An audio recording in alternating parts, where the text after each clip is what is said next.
Egypt దేశంలో ఎప్పుడు మనం ఇస్లామిక్ టెర్రరిస్టులు వీరిని చంపారు వారిని చంపారనో లేకపోతే అక్కడ అంతర్గత కుమ్ములాటలు మొదలయ్యాయనో మనం వార్తలు వింటుంటాం. ఆ దేశపు ఎంటర్టైన్మెంట్ ఇండస్ట్రీ గురించి పెద్దగా ఎప్పుడూ వినిపించదు.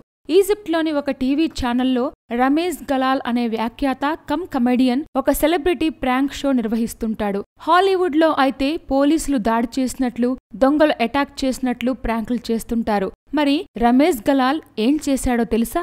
షారుఖ్ ఖాన్ను మరొక అమ్మాయిను ఒక పెద్ద డమ్మీ ఊబిలో పడిపోయేలా చేసి ఒక భారీ కొమెడో ఒకటి వస్తున్నట్లు చేసి వీరిని భయపెట్టేందుకు ప్రయత్నించాడు. నిజానికి షారుఖ్ మరియు ఆ అమ్మాయి చాలా భయపడ్డారనే చెప్పాలి.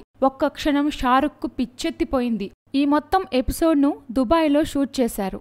ఇక వచ్చింది రియల్ కొమెడో కాదు. ఒక మనిషి అలా వేషం వేసుకున్నాడని తెలియగానే షారుఖ్ ఊబిలోంచి బయటకొచ్చాక పిచ్చ ఫైర్ అయిపోయాడు. ఇది ప్రాంకా అంటూ అరుస్తూ తన కోపాన్ని వ్యక్తపరిచాడు.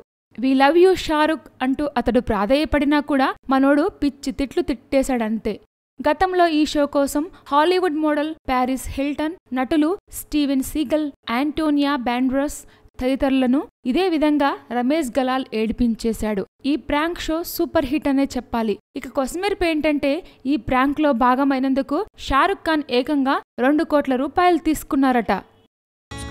Please subscribe. Hi, it's me Purna. Please subscribe.